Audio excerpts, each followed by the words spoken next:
Sadhu, sadhu, sadhu. Okay, hope everyone's had a nice break and that you're looking forward to doing some more meditation.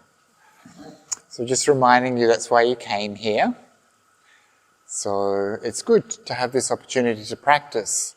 We really get to see what's going on in our mind, and if we follow the instructions carefully and let go of all those other things that are happening outside the world or in our mind, if we just allow ourselves to come to the breath, to rest in the breath, then we can make real progress in our practice. And once we start making significant progress, then we don't forget how to practice. We don't forget the experiences we have, and we've always got that knowledge. Sometimes if we're at the beginning of our practice or we're trying a different method, then it can take some time for us to get familiar with the practice. And so if that's you who's having a bit of difficulty, it's okay, it just takes a little bit of time. So remember the importance of patience, and that we need to just hang in there. Patience is the key. Time is the key. It will help us to be patient, to allow the fullness of time for the meditation to take effect. And so, once again for this session, we start fresh. We put aside all of the disasters,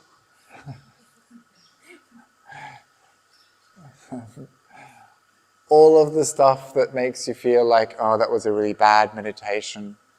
All of this is just ways of looking, and actually there's no such thing really as a bad meditation. It's just an opportunity to learn. So if you're still finding yourself distracted and you're like, oh, that's a bad meditation, then see if you can understand why you're distracted. If you still can't see the breath, then see if you can understand why you can't see the breath.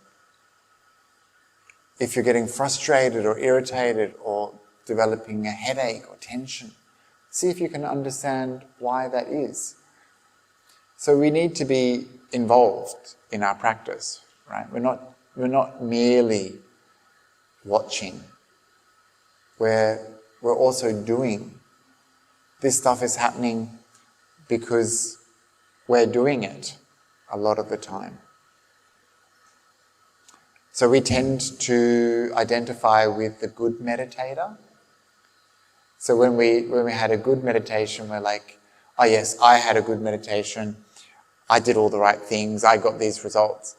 And then with the bad meditations, we're like, there was just all this stuff happening to me, and I had no way of dealing with it, no control. And so we need to see actually that we're involved in both of these processes. We need to investigate to see what's going on. And mindfulness is the tool that helps us to do that. The thing that helps us develop mindfulness and to sharpen it is the breath, a neutral object that allows us to see more subtle and more refined things. It makes the mind sharp. The breath is so faint sometimes, so difficult to see. If we just hang in there and watch, our mind will become sharper, more skilled at seeing the more subtle things. And then the mind will become very strong and steady when you train it on the breath. We're fixing the mind on a single object. And this means that everything else starts to fade away, and the mind just returns over and over and over again to the object. It becomes very strong, very stable, very steady. The mind is no longer moving around. It's like it's on a train track. It's just going one direction. Doesn't need to think, should I turn here, should I turn there? The mind has become settled on a meditation subject. And this means that the mind is starting to get single-pointed and to become still. It just sits there, watching. And this stillness is powerful. This stillness is what takes us to deeper and deeper meditation. So stillness is a synonym for samadhi. This is the word Ajahn Brahm uses to describe samadhi, this stillness. Another word is collectedness. Another word is immersion. Another word is absorption. When our mind is completely immersed in the meditation object, completely absorbed by that meditation object, when it's not interested in anything else. So this is what we're aiming for in our breath meditation practice, this sense of being completely at one with the breath, so that the mind isn't distracted, isn't getting involved in those hindrances, isn't wandering around past and future, isn't thinking about dinner, isn't worried about problems. This mind is completely different to that. This mind is completely involved in the meditation subject. And this is what we mean by starting to get into deep meditation. This is the first step towards very deep meditation, training your mind on that single object. So if you think about the monkeys are always swinging around from branch to branch, right? We want our monkey to settle down, to be still, to be quiet, well-behaved. So this is why we're training our mind. This is how we're training our mind. So this is what we'll do for the next 45 minutes or so. We'll just keep going. And remember also, like, patience. We've had this mind for a long time and we've just let it do whatever it wants. So it's going to take some time to train it. But again, remember that it is possible to train the mind. So we can have some hope. We can have some confidence that it's possible. And this is the path that the Buddha outlined. Many meditators over thousands of years have had the same struggles you have and have had successes with their practice. They've made progress on the spiritual path. So this can give us confidence that we're on the right path, on the way to training our mind. So let's begin again, beginning fresh, and take up our comfortable meditation posture. Remember, you're always allowed to move, change position, adjust.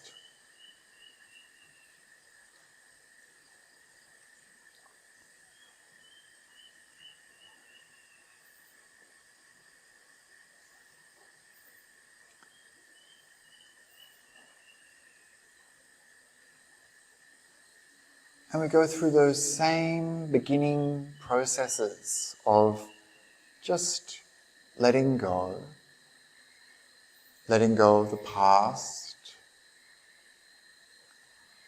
consciously releasing thoughts of the past, wanting to be here and now.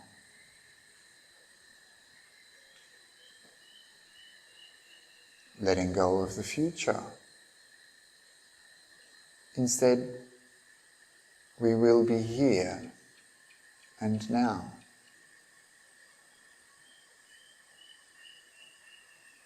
Tuning into the present. We become aware of the sounds around us, the light in the room, the temperature of the room,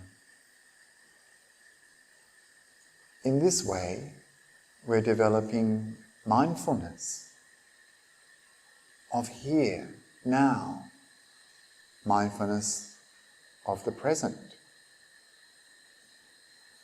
And we need this mindfulness to be deep and full.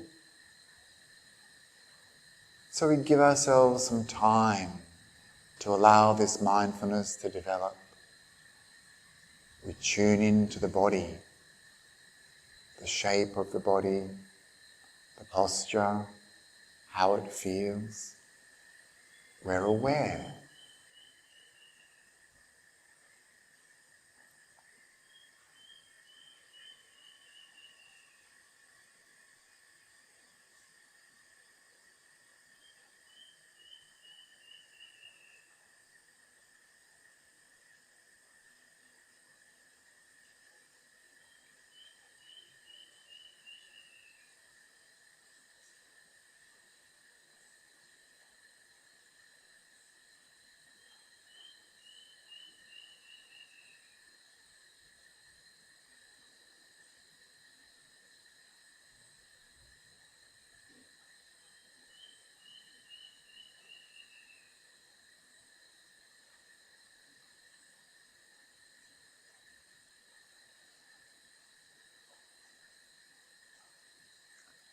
And perhaps you can increase the feeling of peace and comfort in this body by relaxing and softening, letting go of tension, letting go of tightness,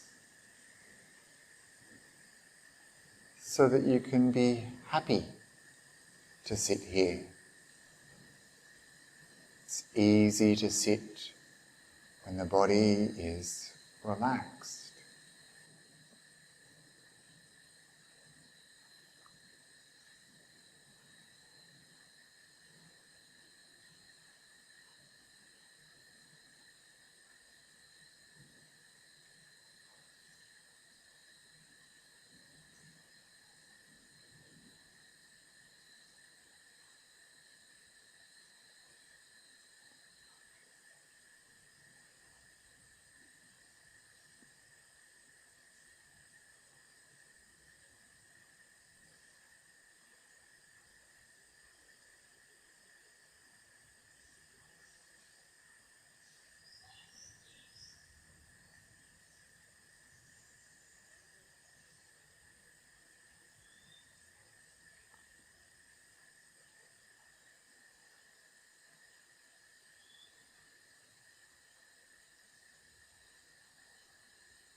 And can you see that when the body is relaxed, your mind calms all by itself?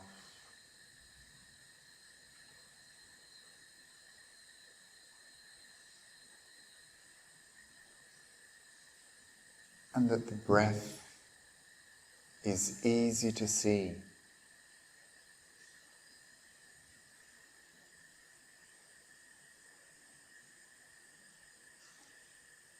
We're aware, breathing in.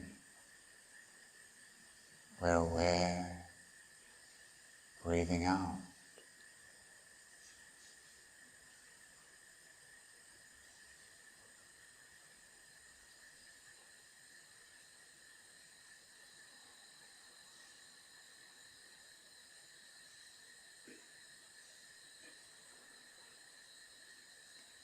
We find that point of balance,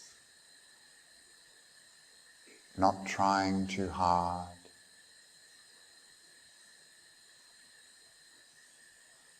or trying too little. In between, we're aware, but relaxed, mindfully breathing in, mindfully breathing out.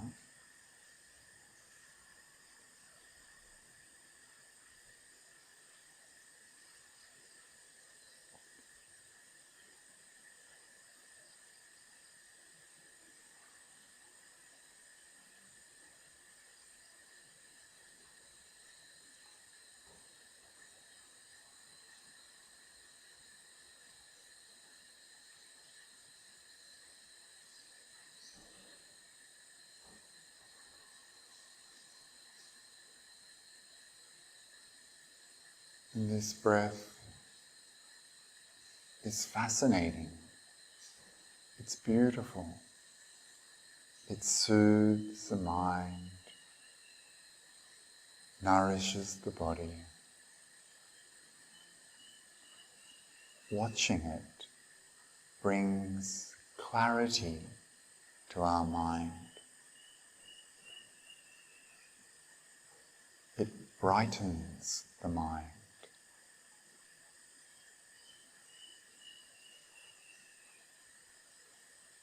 It brings a sense of peace and pleasure.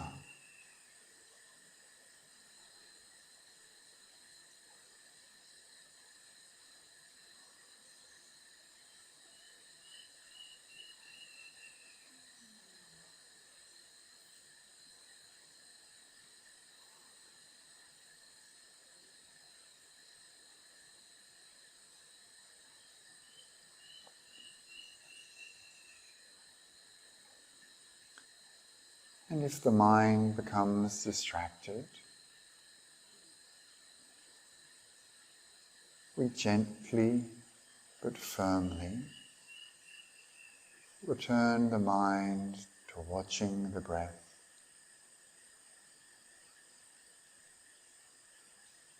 Each and every time, returning to the breath.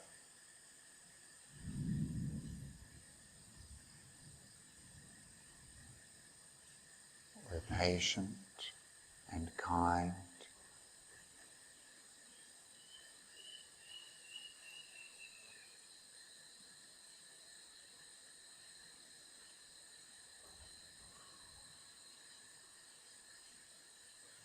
So keep practicing like this for the remainder of the meditation.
Very good.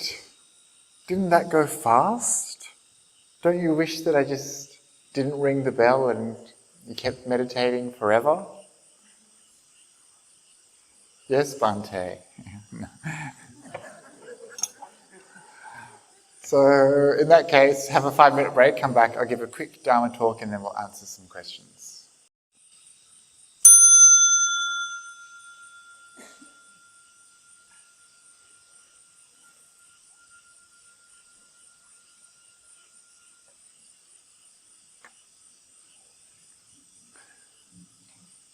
So this is the end of day 3. Is that right? No? Does the first day count? Well, wait, no, seriously, I've got no idea then. So you came on an evening time of the day before the retreat started properly, right? Am I right? And you had dinner. Does that count? Is that the day, are we counting that day? What?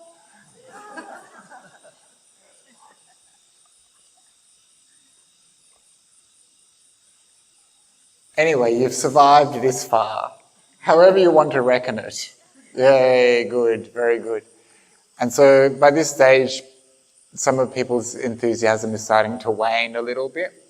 And some of the energy that we have been putting into our practice to really to make that effort is starting to frazzle a little bit.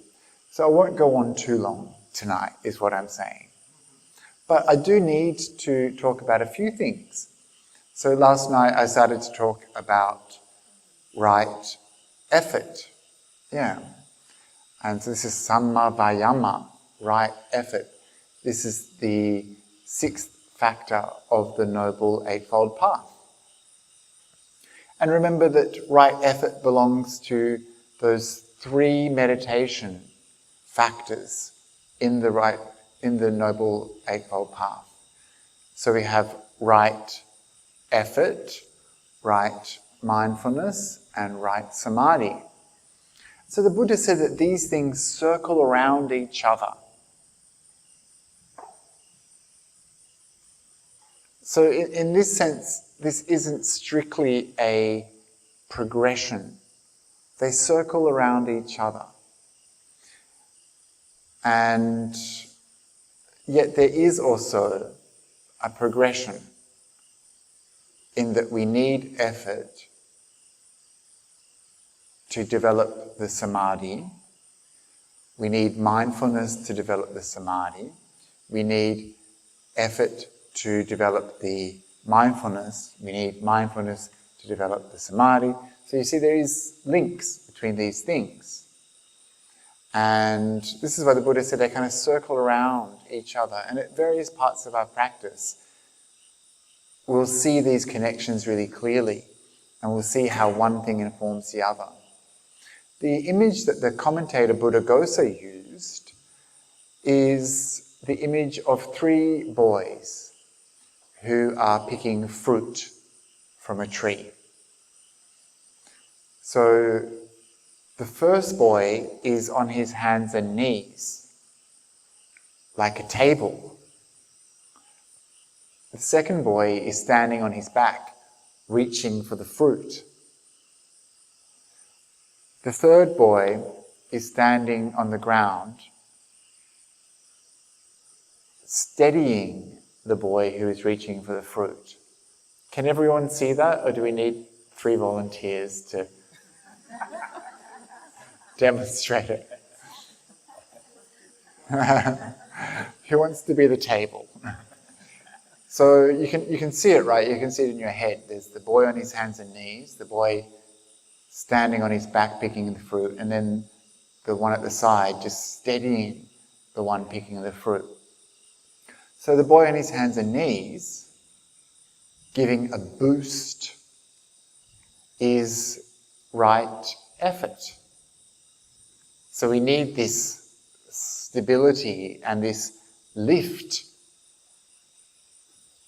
And this helps the boy standing on the back of right effort, reaching up to grab the fruit. So this is samadhi, yeah? Samadhi is always described in terms of fruit, yeah? And so we have this boy reaching up to grab the fruit. So that's the right effort supporting the samadhi. But if it didn't have right mindfulness, that boy at the side steadying that samadhi, then the samadhi would waver. The boy might fall, he wouldn't be able to reach the fruit. So these things work together. And so last night I talked about those 4 aspects of right effort. I wonder if we can remember them. There's 4 things. The first one is to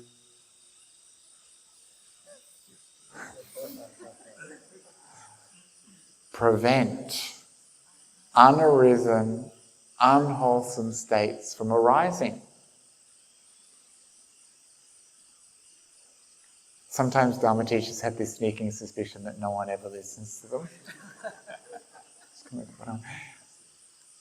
There'll be a test at the end. Only if you pass. So the first one is to prevent unarisen, unwholesome states from arising. The second, abandon. Oh, you knew you were just shy.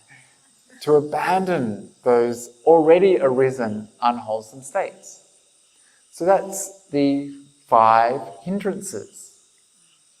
So we want to prevent them from coming in through restraint of the senses, restraint of the mind, through dedication to our meditation subject. And then if they sneak in and they grab us, then we need to abandon them. And we do that either by returning to our meditation object or by contemplating the drawbacks, right? Investigating. And so then we've got the 2 positive aspects of right effort, which is to cultivate unarisen, wholesome, skillful, beneficial states. And the 4th, to maintain those arisen, wholesome, skillful, beneficial states. So when we talk about these 2 aspects of right effort, we're always talking about abandoning the unwholesome, preventing the unwholesome. This is 5 hindrances. Cultivating the wholesome, maintaining the wholesome. This is the 7 bojjhangas, the 7 awakening factors, the 7 enlightenment factors.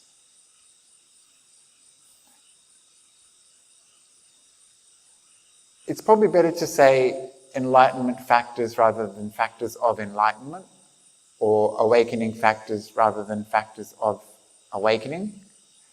Because if you were to say factors of awakening, you might think that it only refers to that moment of awakening. In fact, these things lead to awakening. So they're not just things you experience at the time of awakening. They're things that you experience in your practice that will lead to awakening. Can you see the difference? It's important, right?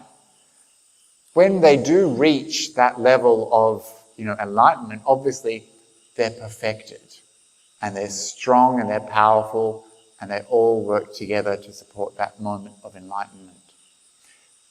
However, it's not only at that moment that we can experience these factors. So it's important to understand. So actually the Buddha, when he was asked about why they're called the bojjhangas, bo means like bodhi, like awakening, bo, and anga means like a limb or an appendage or like part of. And so the Buddha was asked by a monk, why are they called awakening factors? And he was just like, because they lead to awakening.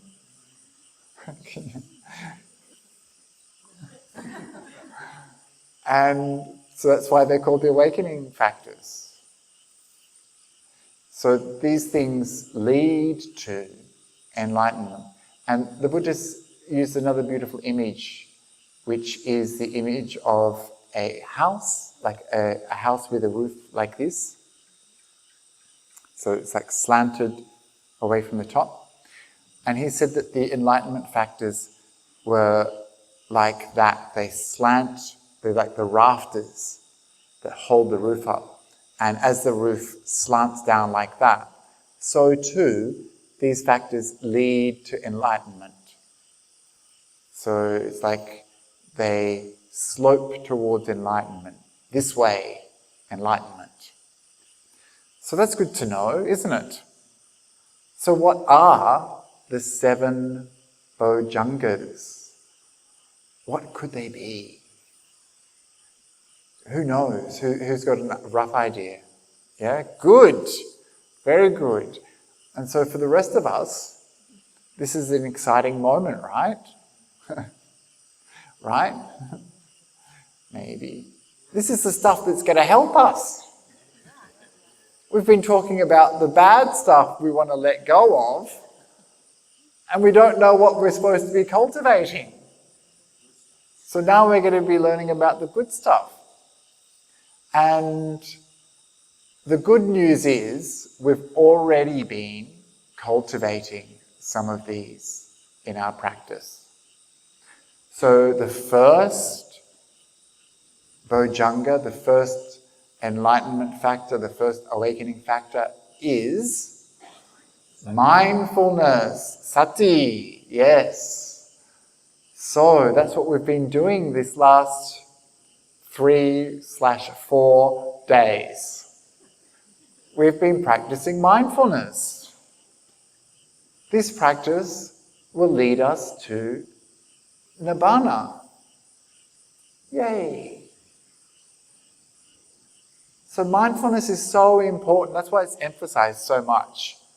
This is the first of those enlightenment factors. And there is a sequence to how these enlightenment factors kind of work. But again, they function together. They come together to support each other. But there is a bit of a sequence as well. So the second enlightenment factor is something that we've already been doing as well. And that is investigation of the Dhammas, investigation of phenomena. Dhamma vichaya. So this is when we actively investigate what's going on. What's going on? Where do these things come from? What are they doing in my mind? How do they appear? How do they disappear? Are they wholesome? Are they skillful? Are they unskillful? What is this stuff going on? And so we investigate. We discriminate too. So it's not enough just to have the mindfulness. Remember, mindfulness is just the information, just the raw data. We need a few other layers of information. And the one that's most strongly associated with investigation of the Dhammas is yoniso manasakara. Yoniso manasakara, wise attention. So this is a form of attention that has some wisdom to it, some discrimination about it. Discrimination in terms of like being able to see this is good, this is bad. So this is wise attention. The Buddha said that wise attention is the cause for all good things to develop in the mind. And the opposite, of course, is unwise attention, ayoniso manasakara. So this is linked to this idea of investigation. So you may have noticed that when the hindrances appear, You can be mindful of it, but you need another layer of attention, which is like wholesome, unwholesome, skillful, unskillful. When you see it arise, you can know that it's there. And if you attend improperly, unwisely, then the hindrance is just going to do its thing. If you don't attend to it with wisdom, the hindrance is going to be enjoyable and overpower the mind and unstoppable.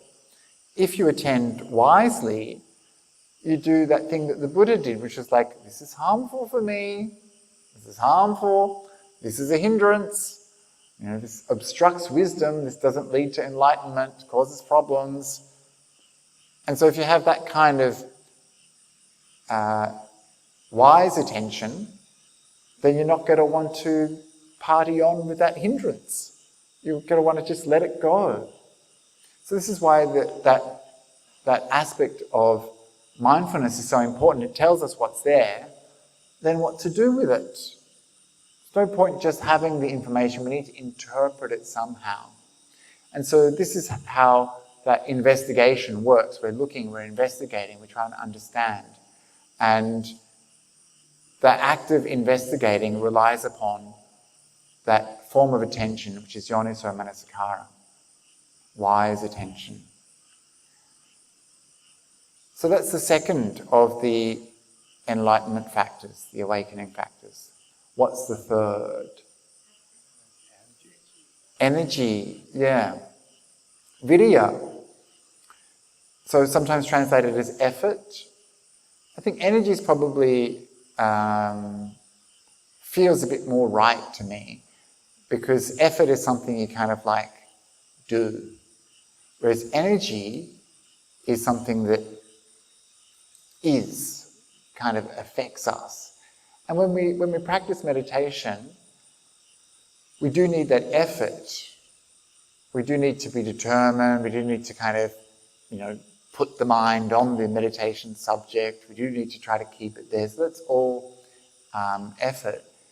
And it's related to energy. Sure, we use the energy that we've got to put it there. But then when we talk about the energy that comes with the awakening factors, that's much more of a natural welling up of energy. And one of the reasons it becomes more apparent to us is because our mind usually has one of those hindrances rattling around in it, and that drains our mind of energy. The Buddha used the analogy of a strong mountain river. So you've seen those rivers coming off mountains, right? The water has a lot of power, a lot of energy to it. And then you dig an irrigation channel from one side, and then one further down from another side, and you dig all these channels.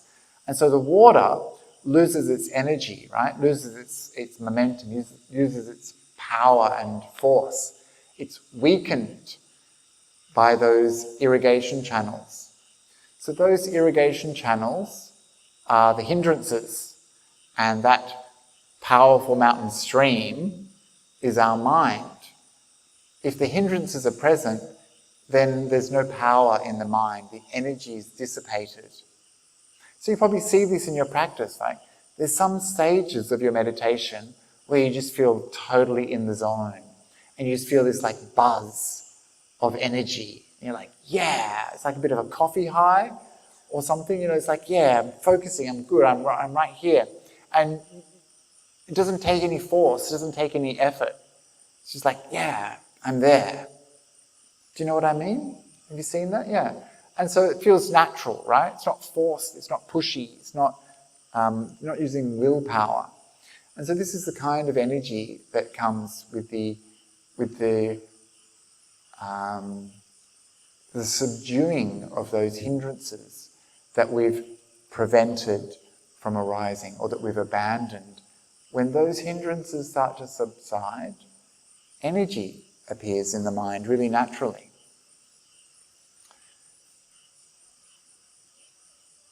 And so what's the next awakening factor?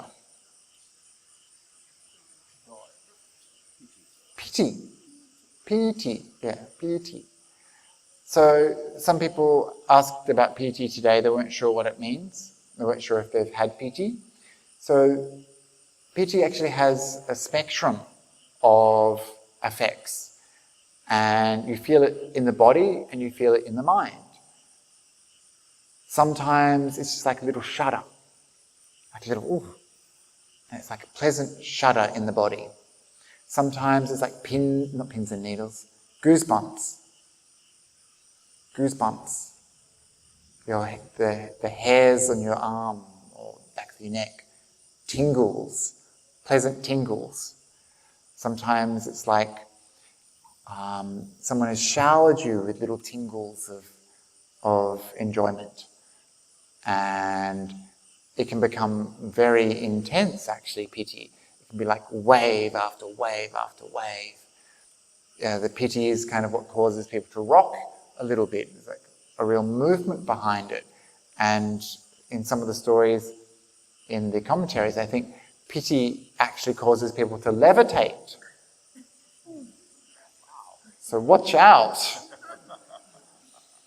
So it can be very strong.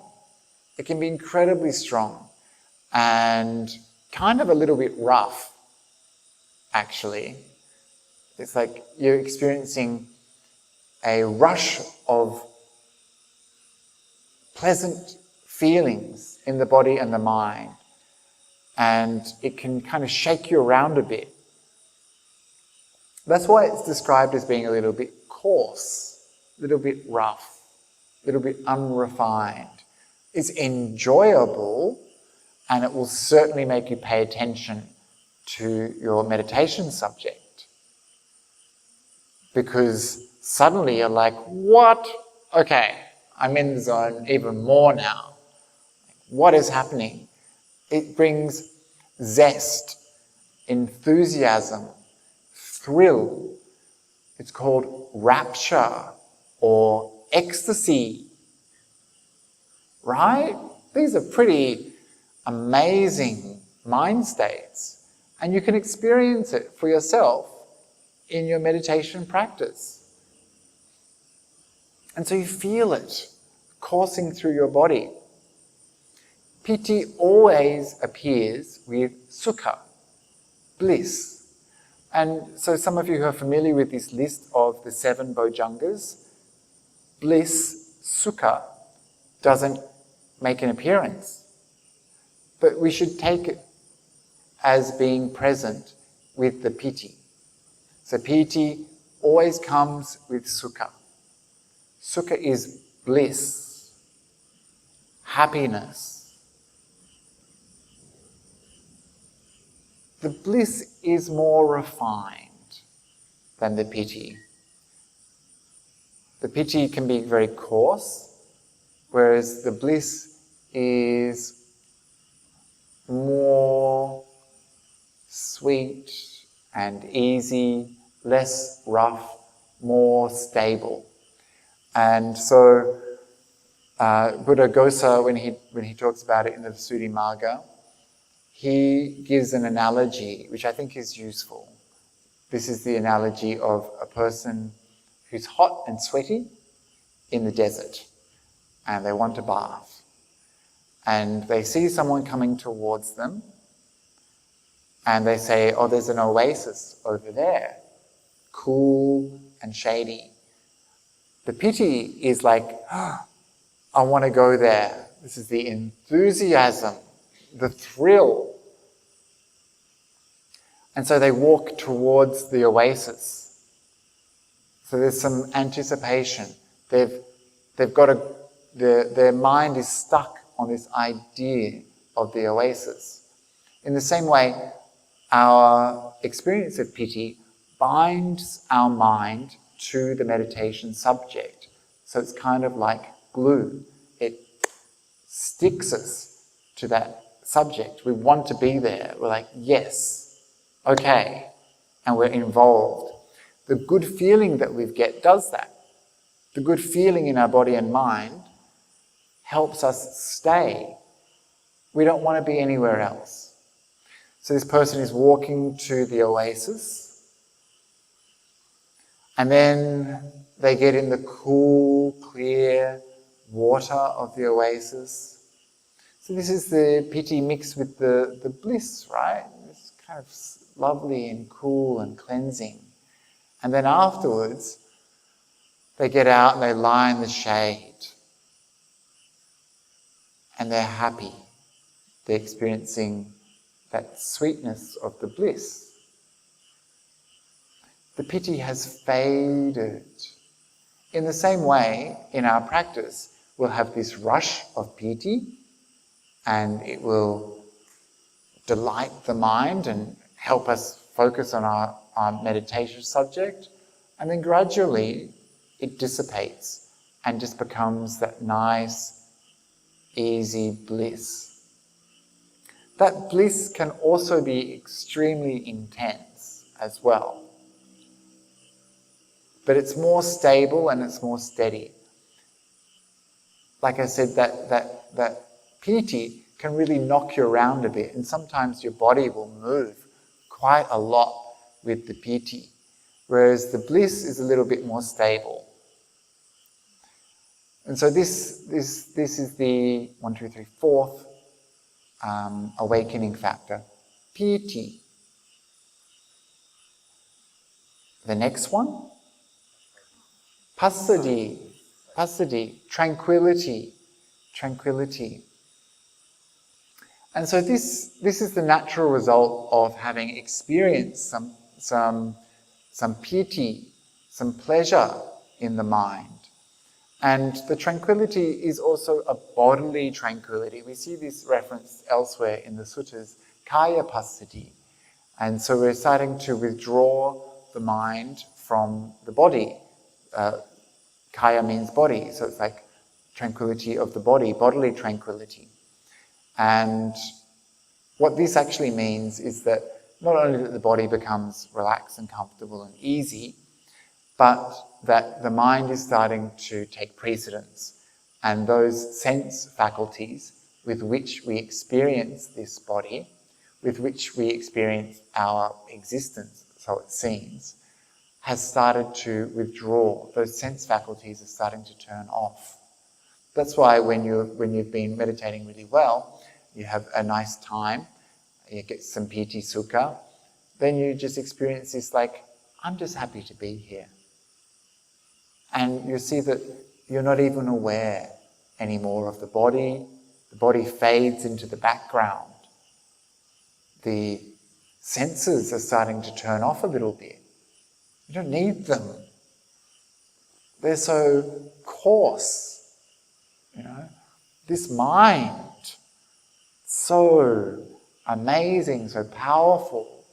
And that's why we have this tranquility, the tranquility of the body, the tranquility in the mind. We're just so happy. It's so nice. We don't want to leave. We're feeling really serene. So that's tranquility. What's the next? Samadhi. So we're still only beginning our journey of the mind, right? So samadhi is one of those terms that kind of gets a little bit abused.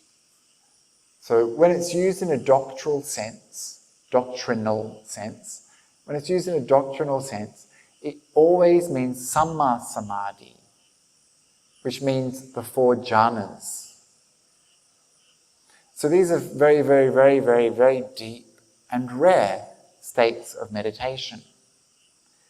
This is when the mind is completely absorbed in itself.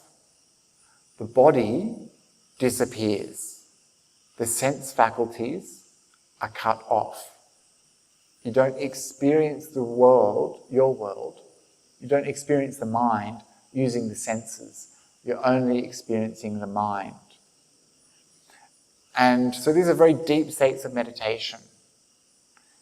So it's common to hear people say things like you can get jhana while standing at the bus stop waiting to go to work, or that you can do your shopping list whilst in jhana. No. These are incredibly refined states. And the Buddha, these are at the very tippity top of the path. He talks about them a lot. He said these are the footsteps, the footprints of the Buddha. So if you see the Buddha's footprints, not the decorative ones, the actual footprints of the Buddha, you must be pretty close behind him, right? So if you're pretty close behind him, you've come a very long way on the path. And importantly for monks like me and nuns, we're not allowed to reveal to lay people if we have jhana, because this is a superhuman attainment. And so people who access this, they have gone beyond the realm that most humans will do. And so this means it's a very refined, very difficult, very rare kind of meditation. It's not impossible, though. So it's possible to get jhana. You just need the right causes and conditions, right? You need to really develop that samadhi. You need to really develop the mindfulness that leads to samadhi. You need to really let go, not just let go of the stuff at work, not let go of your relationship. You have to let go of this body. You leave it behind and enter jhana. And so when people drag it down to the level of, you can do your shopping list, it's like they're trampling on this beautiful thing, and they're just making it something trivial and meaningless. So that's Samma Samadhi. The thing about Samma Samadhi is it's incredibly, incredibly still and collected. This is absorption, immersion, collectedness. Composed. I'm just trying to think of some others. I remember reading one translation. It sounded like a sci-fi kind of thing, concordance, or anyway. It's like, so it's all, everything's gathered. The mind is not dispersed. Everything's gathered and unified. And the image that the Buddha uses for the first jhana is the image of a ball of soap powder. So in the old days in India, they used to make soap using powder, and you mix it, you kind of knead it like you might knead bread. Has anyone made bread? So you kind of add a bit more water into it and you kind of keep it going. And then the water is completely absorbed in the powder, so that not any water drips out. So this is like that jhana, like the mind is completely absorbed. Nothing leaks out. And so it's a very profound, very deep state of stillness. Stillness. And that's why when you see your mind moving around, swinging from branch to branch, it's so difficult for us to comprehend this idea of a still mind. But we get glimpses of it. And those glimpses are so peaceful and sublime. And when we experience it, it's like, this is like a taste of freedom. In the same way, those jhanas are like an experience of happiness that is completely beyond the happiness of the senses. It's the taste of nibbana. And so this training that we're doing is training the mind to be still, collected. And that's why that mindfulness is so important. That's why that collectedness on this single point of the breath, and allowing the mind to just be completely with that subject That's why that's so important, because that is the training that will develop into samadhi. And so that's that stillness. It has power, and it has stability, and it has strength, and it's potent.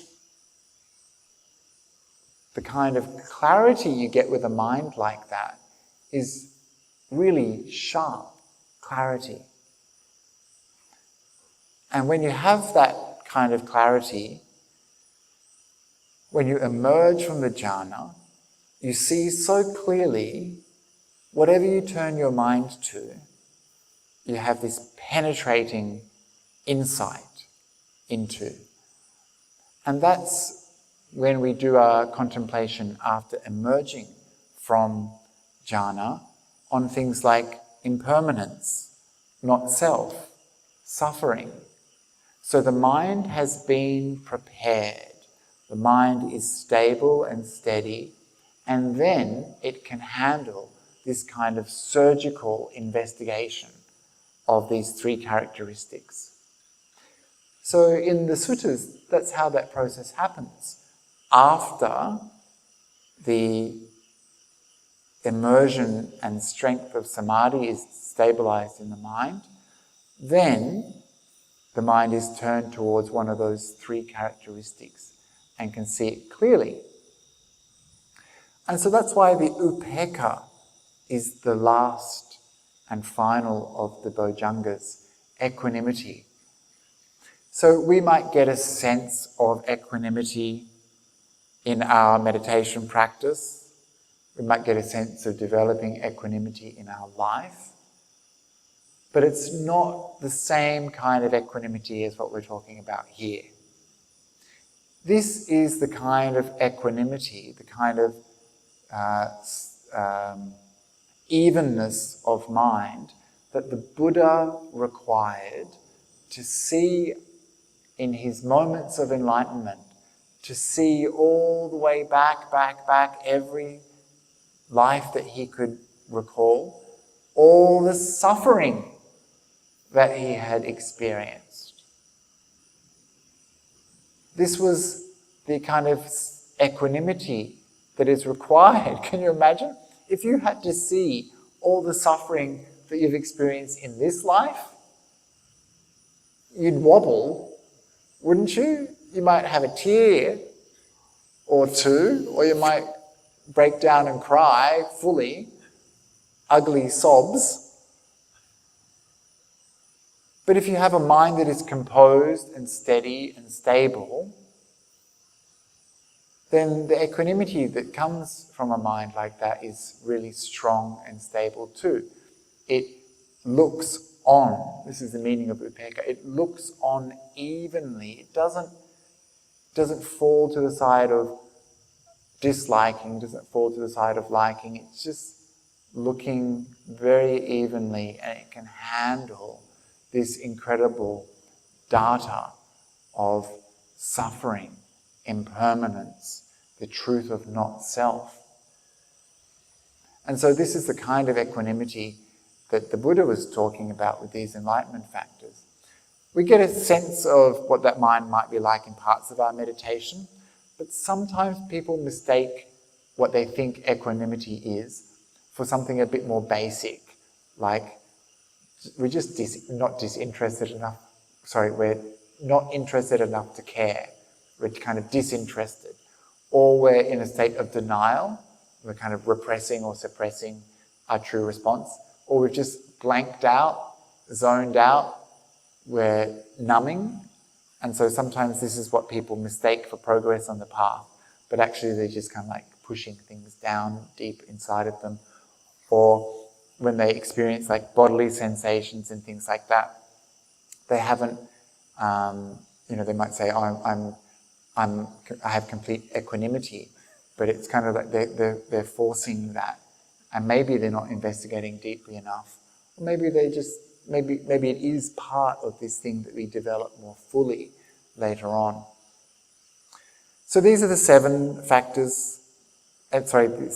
enlightenment factors. Let's go through them again. Sati, mindfulness, Dhamma Vichaya, investigation of the Dhammas, Virya, energy, piti, rapture, passaddhi, tranquility, samadhi, can I cheat? Stillness, collectedness, immersion, absorption. And the last one, upekkha. I got 8. How did I end up with 8?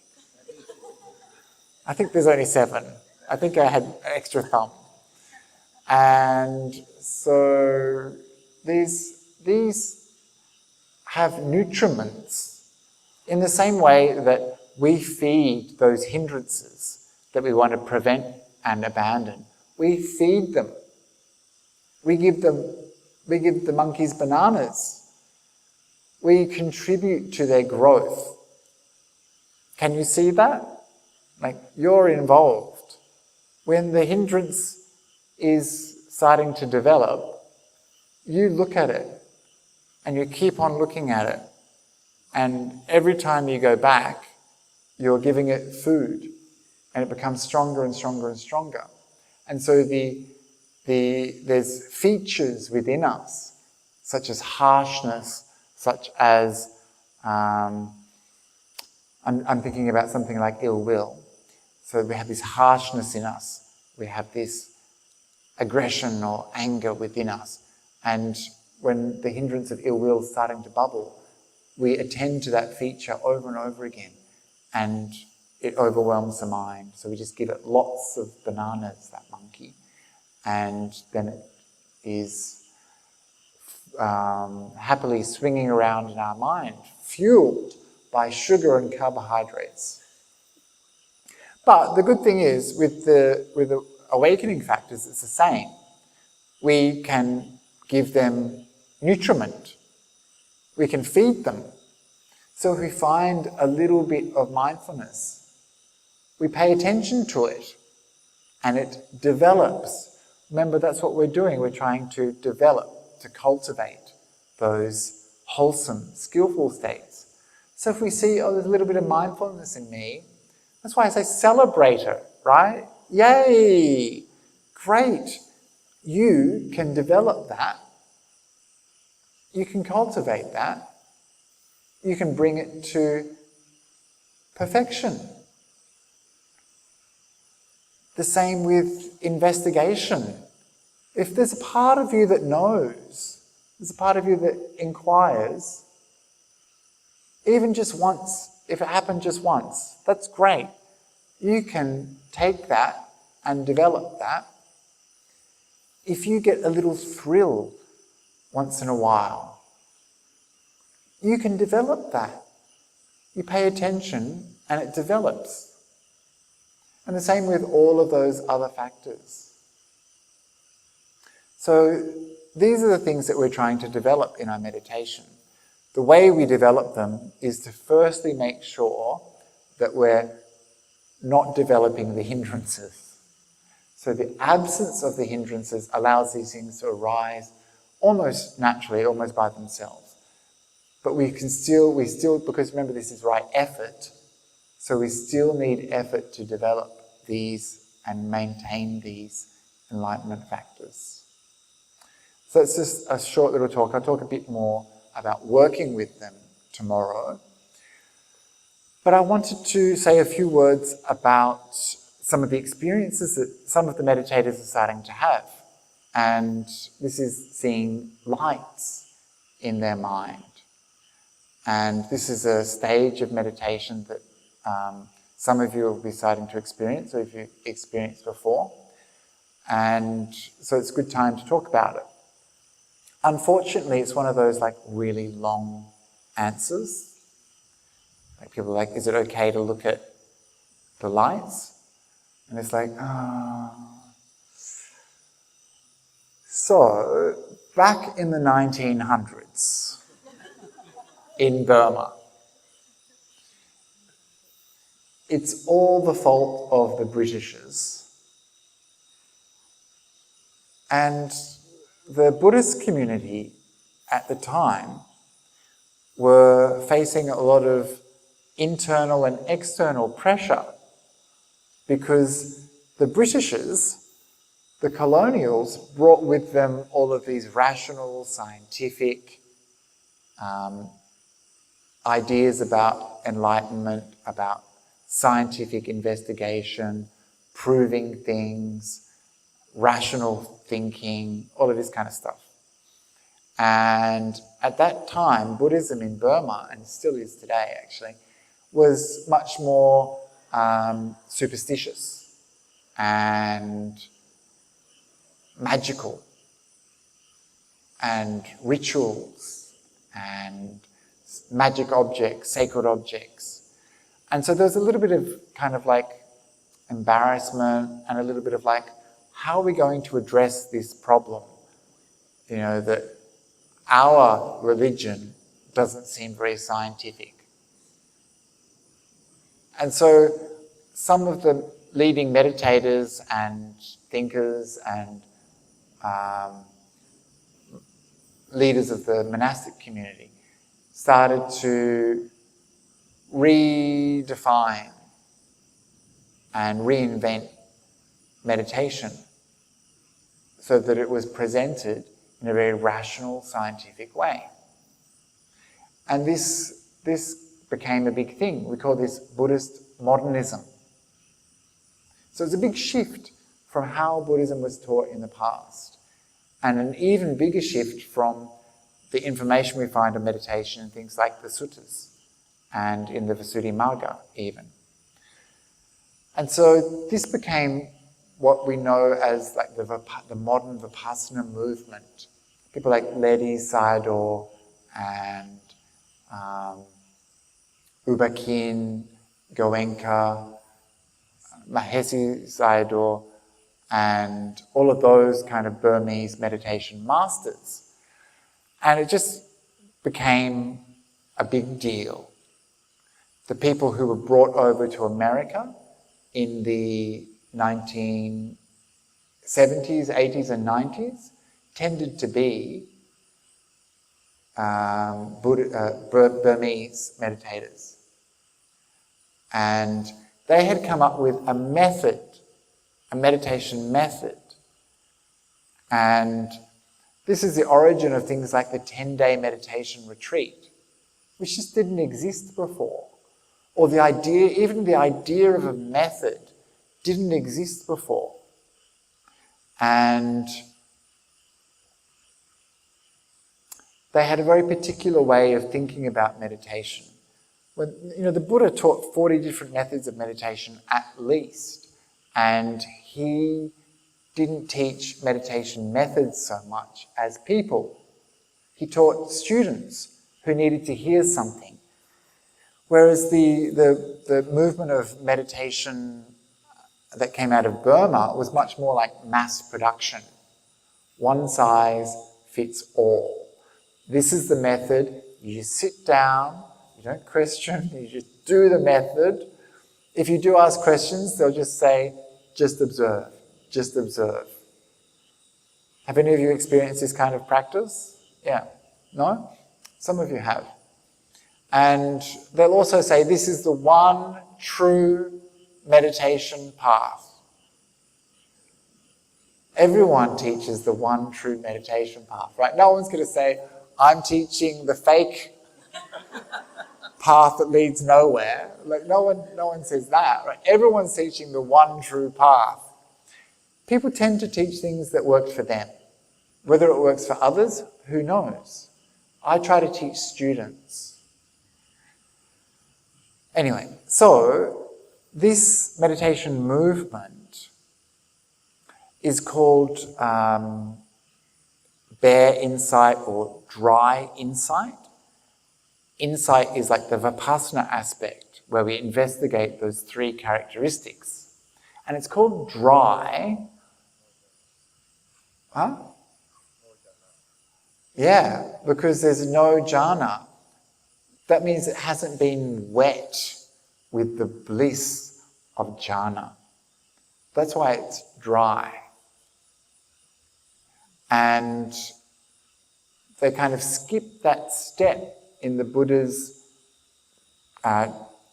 description of meditation, they skip this step of jhana. They don't just leave it out, they reject it. They say it's not necessary for enlightenment.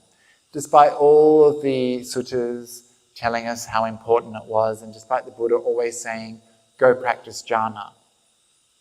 And so, are you still with me?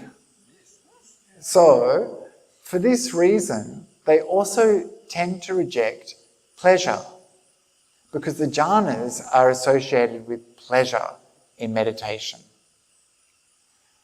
And they say, don't get involved in pleasure. If you experience pleasure, ignore it. Another thing that they tend to dislike and reject is seeing light in meditation. So light often appears with pleasurable states. The mind is feeling good. It brightens up. There's clarity and power in the mind.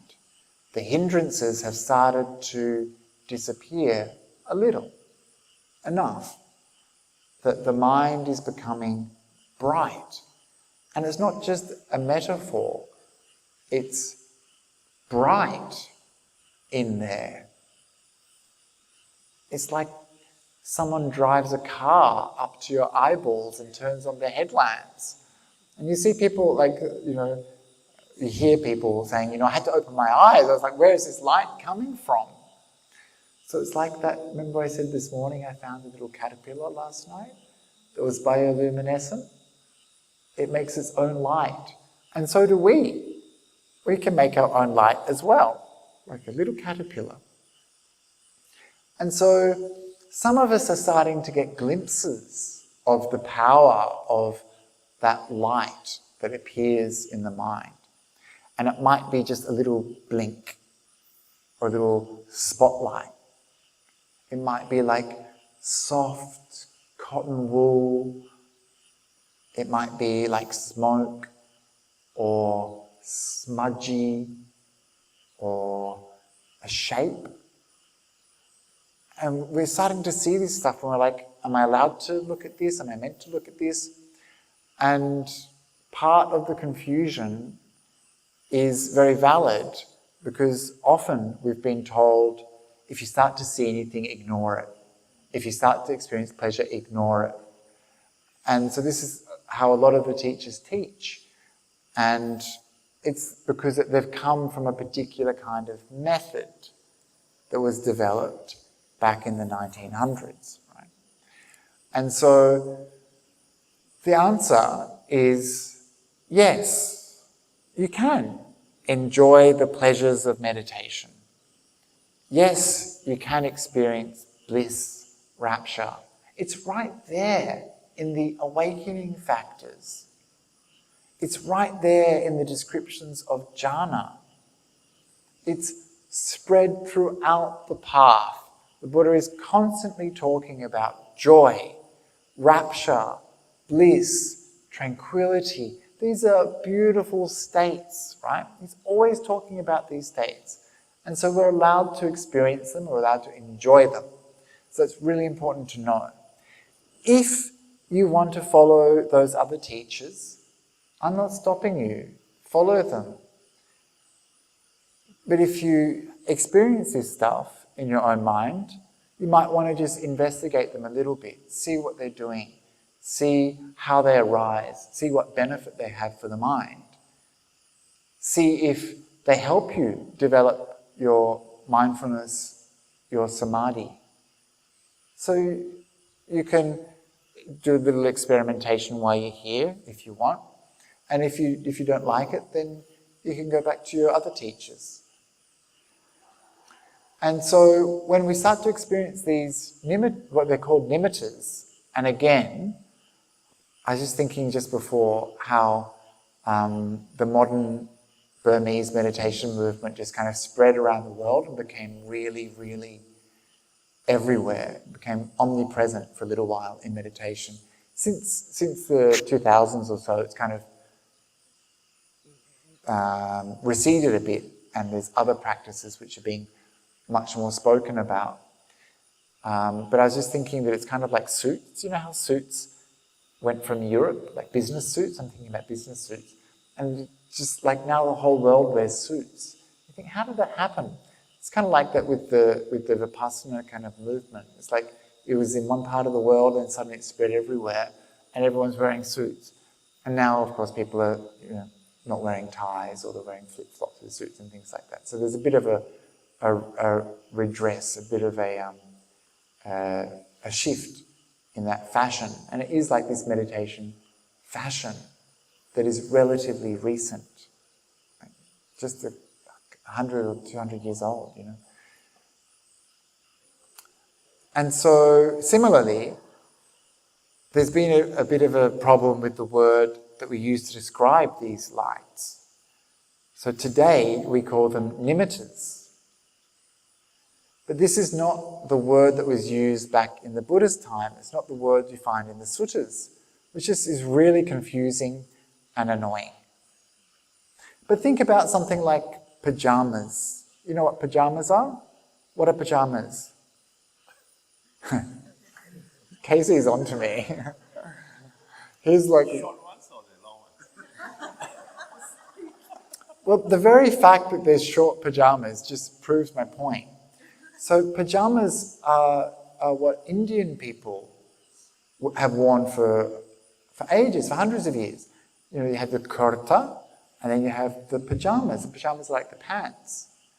And so the kurta is like the upper garment, and the pajamas are the lower garment. And somehow, along the way, pajamas became nightwear. And Casey's even talking about short pajamas. Like, pajamas were like long, and they go in, they go down to the ankle. And we call them PJs, right? So you see how language changes, is what I'm saying. And words change. And we've got to be careful sometimes about using language. Over time, it changes. So we use this word nimitta today, but this is not what it meant at the time of the Buddha. We say, oh, I've got this nimitta, and we mean light. At the time of the Buddha, the word nimitta just meant sign. There's a few other meanings, but basically it just meant sign. So if you experience a samadhi nimitta, you're experiencing a sign in your meditation. If you see something that's unpleasant, you're experiencing an asubha nimitta. A sign is something of something unpleasant. Pleasant subha nimitta. So it just means sign. And in the same way, when we see some light in our meditation, it's a sign of something that's starting to develop in our practice. This is how we've ended up with this word sign, nimitta, to describe light. And we see this light and we don't know what to do with it, right? Where is it coming from? Why is it here? What does it mean? And we're not sure, should I look at it? Am I allowed to look at it? Can you catch it? Yeah. So for some people, they're like moving around. There might be like a little disc or a shape, a wave. There can be all sorts of colours, usually blue, like that, almost like that bioluminescent blue on that caterpillar. Or like white, yellow, purpley blue, yeah. Occasionally red. I don't know that I've ever heard anyone say they've had a green nimitta. Sometimes they can just be that colour, that light. Sometimes they can be shapes. The most common is a circle. Sometimes they can be images, like pictures. I remember once In Australia, there's these ugly looking lizards called bobtail lizards or blue tongue lizards. And they're kind of ugly because they're just all short and stocky and they're kind of like, but they really love watermelon, by the way, if you ever want to feed them. They love it. So I was foolishly feeding the lizards. And they would all start to hang out on my doorstep. They had this not camouflage, they had this pattern on them, which is kind of like brown and green and kind of grey stripes, jagged stripes. And the doormat that I had for my hut was kind of like brown and kind of grey. So what I'm saying is it's very difficult to see them. And I was always really worried about getting lizards between my toes. They're big, they're like this big. Yeah. And they're like watermelon. And so they'd be hanging out on my doorstep. And so for some reason, one day in meditation, I had this really strong, very powerful nimitta. And it was just like a border made up of their pattern, their stripes. And then inside was just the same thing, but different direction. It's like one of those 3D images, you know. And it just lasted for about 4 hours. And I was like, what am I supposed to do with this, right? So they can be wacky, they can be quite strange. But for most of the time, they're just these abstract images, like light, bright sparks, fireworks, or very amorphous like smoke or cotton wool. And so what happens is that the mind is starting to perceive itself. We're moving away from this old body that we've been dragging around. We're letting go of the sense faculties. And we're becoming internalized, absorbed, immersed in the mind. And so the mind starts to show itself, to reveal itself, just like the moon behind clouds starts to reveal itself. When those clouds disappear, that moon is shining brightly. In the same way, we've been filling our mind with all sorts of distractions and chaos, and then, when we come and sit in meditation and those things start to dissipate, we see the brightness of our mind, the clarity of our mind, the power of our mind. And it's amazing. And it's like, what have I been doing with my life? How have I been using my mind to do all those boring spreadsheets or the shopping list? What have we been doing?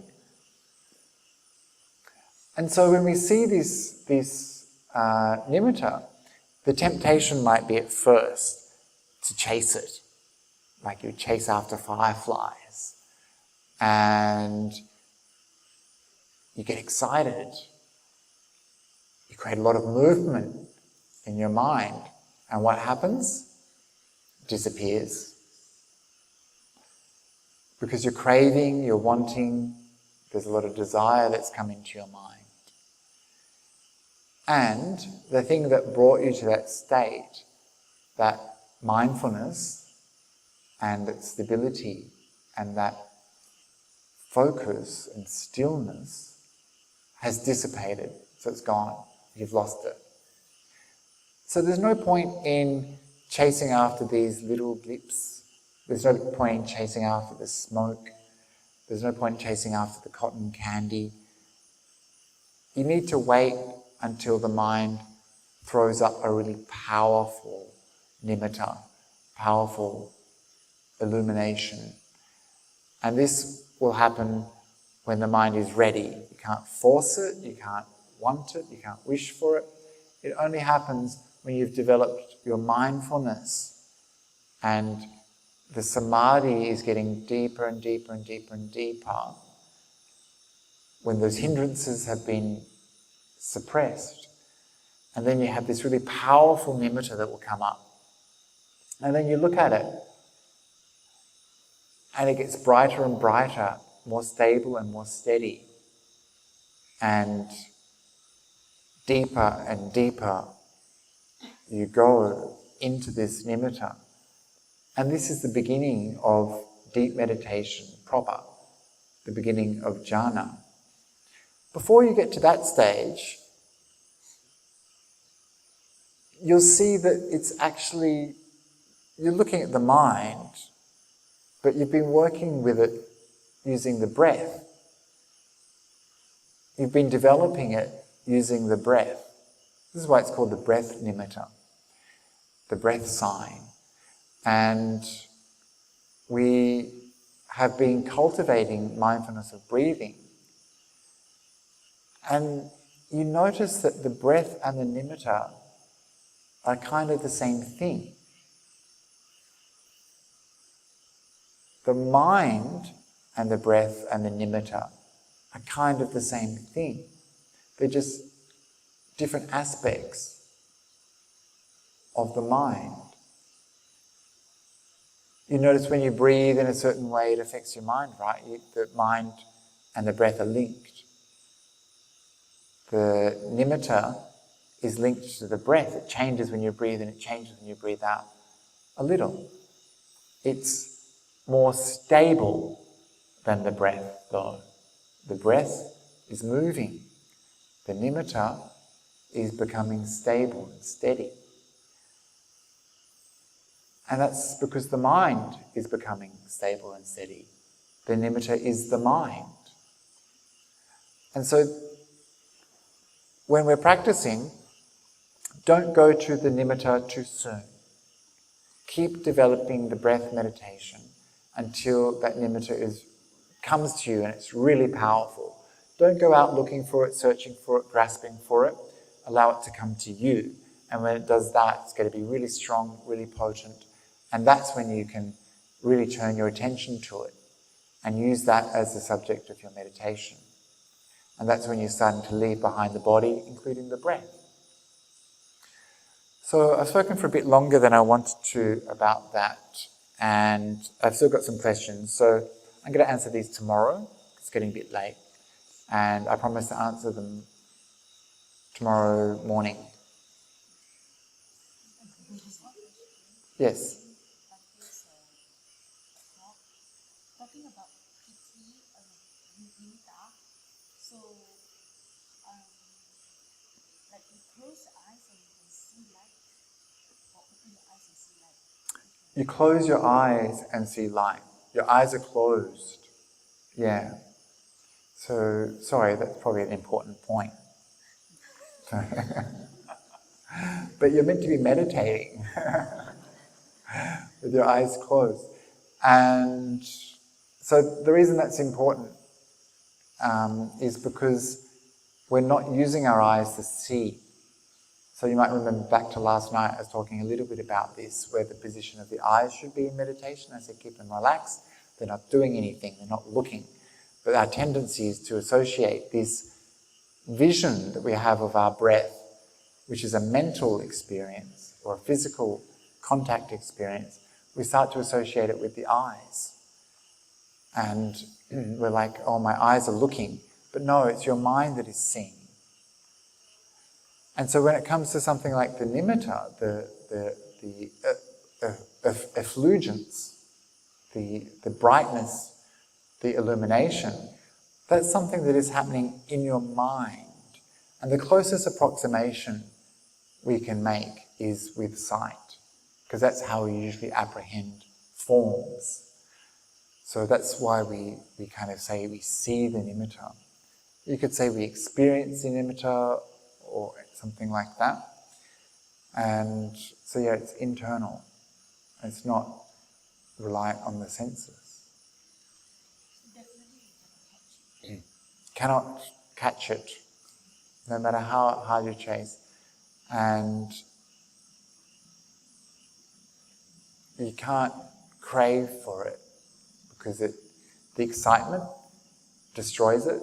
and fear also destroys it. Okay, if you have any more questions about that, we can look at it tomorrow. So for now, we've done so much goodness again, meditating all day long. And just like we can give nutriment to those enlightenment factors, we also develop our good qualities by acknowledging them and developing them. And one way we do that is by seeing that we've made some merit, that we've done some good, and we delight in sharing that with all living beings, especially thinking of Madeline, who's in a coma.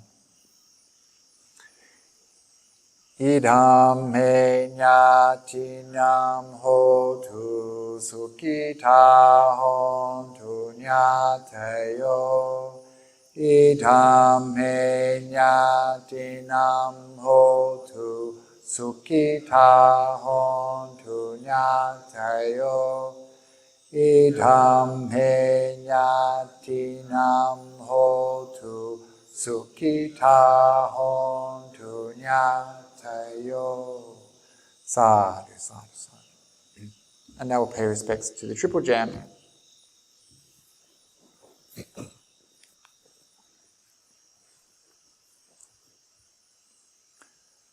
Araham Samma Sambuddho Bhagava Buddhang Bhagavantang Abhivademi Swakato Bhagavata Dhammo Dhammang Namasami Supatipano Bhagavato Sāvaka Sangho Sanghang Namami.